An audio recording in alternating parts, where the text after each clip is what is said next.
It was supposed to be a night of fun.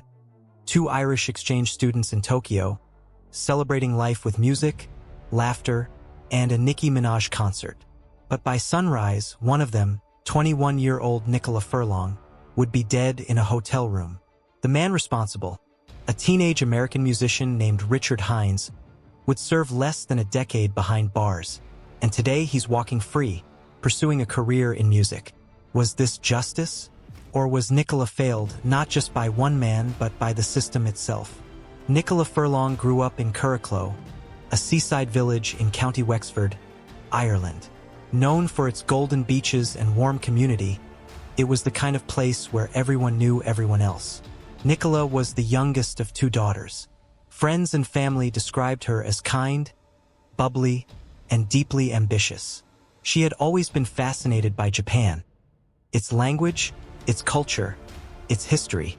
That curiosity led her to study Japanese at Dublin City University, eventually securing an exchange year at Takasaki City University of Economics, about 60 miles outside Tokyo. By spring 2012, Nicola was thriving abroad. She sent regular updates to her family, stories of new friends, cultural surprises, and a growing fluency in the Japanese language. For a young woman only 21 years old, the future looked limitless. On May 24, 2012, Nicola and her friend, fellow exchange student Aoife, planned something special.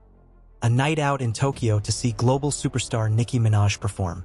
It was a chance to let loose, soak up the energy of Japan's capital, and make memories that would last a lifetime. But Tokyo, as dazzling as it is, can be unforgiving for outsiders.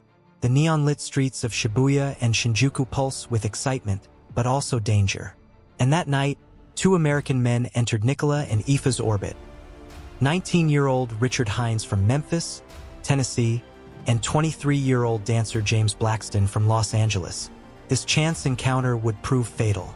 After the concert, Nicola and Aoife ended up in Shibuya, one of Tokyo's busiest nightlife districts. Crowds spilled into the streets. Bars and clubs throbbed with music. For tourists and students alike, it was intoxicating. Hinds and Blackston approached the girls. Blackston was a professional backup dancer who had performed with stars like Madonna and Chris Brown. Hinds, though barely out of high school, styled himself as a musician. Together, they cut the image of worldly Americans living fast in Tokyo. The men struck up a conversation. Drinks followed. Witnesses later reported that both Nicola and Aoife became unusually intoxicated very quickly. Far more than what they seemed to have consumed. Were they drugged? That question remains unanswered to this day. By 1 a.m., Aoife was nearly unconscious. A taxi was called. Nicola tried to stay alert, but she too was disoriented. The group piled in, two young women slipping into unconsciousness, and two men strangers only hours before. The taxi drove to the Keio Plaza Hotel in Shinjuku. Surveillance cameras captured hotel staff wheeling Nicola and Aoife, both limp, both unable to walk, through the lobby in wheelchairs. Their vulnerability could not have been clearer. Yet no one intervened. No one asked questions. No one stopped Hinds and Blackston from escorting the incapacitated women upstairs. The staff later claimed they assumed the women were simply drunk, being cared for by friends. But hindsight reveals a chilling negligence. In the early hours of May 25th, Nicola and Hinds entered room 2805 of the Keio Plaza Hotel. Within hours, Nicola Furlong would be dead. At 3:20 a.m., hotel staff responded to noise complaints from room 2805. Inside, they found Nicola lying unconscious on the bed.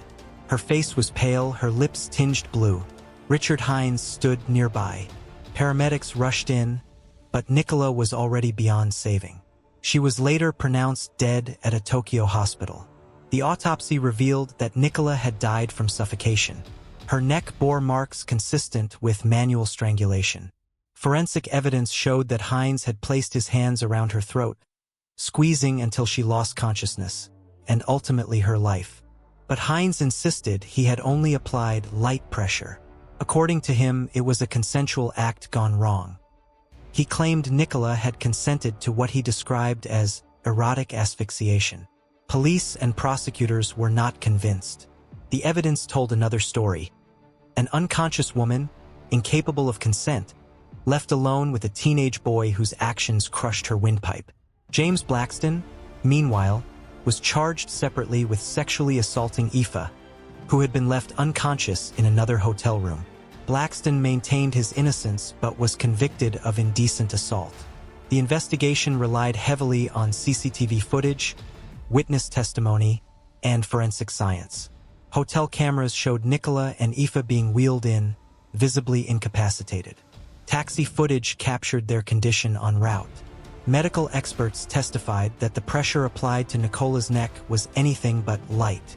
Yet the case was complicated by Japanese law. Hinds was only 19 at the time, legally a juvenile. This meant that no matter how serious the crime, his sentence would be capped. Several lingering questions haunt this case.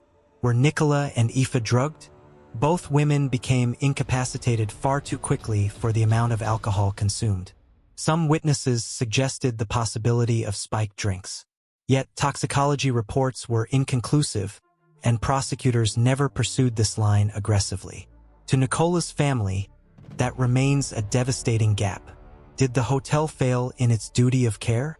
The KO Plaza staff wheeled two unconscious young women into their hotel in the middle of the night, escorted by two men. No effort was made to verify the relationships. No welfare check was conducted. Had someone intervened, even by calling authorities, Nicola might still be alive. Was justice truly served?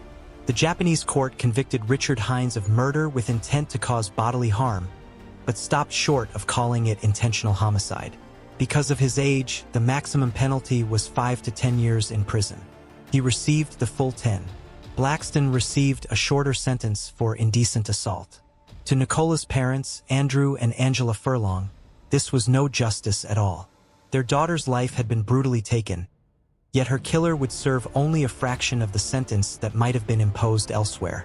And what about Hinds' future? In 2022, after serving just 10 years, he was released. Reports suggest he returned to the United States and resumed his passion: music. Today, he performs under the name Rich Hinds, touring and promoting himself online. For many, that fact alone feels like a second injustice. On March 19, 2013, Richard Hinds was sentenced to 5 to 10 years for the death of Nicola Furlong. Blackston was sentenced to 2 years for indecent assault.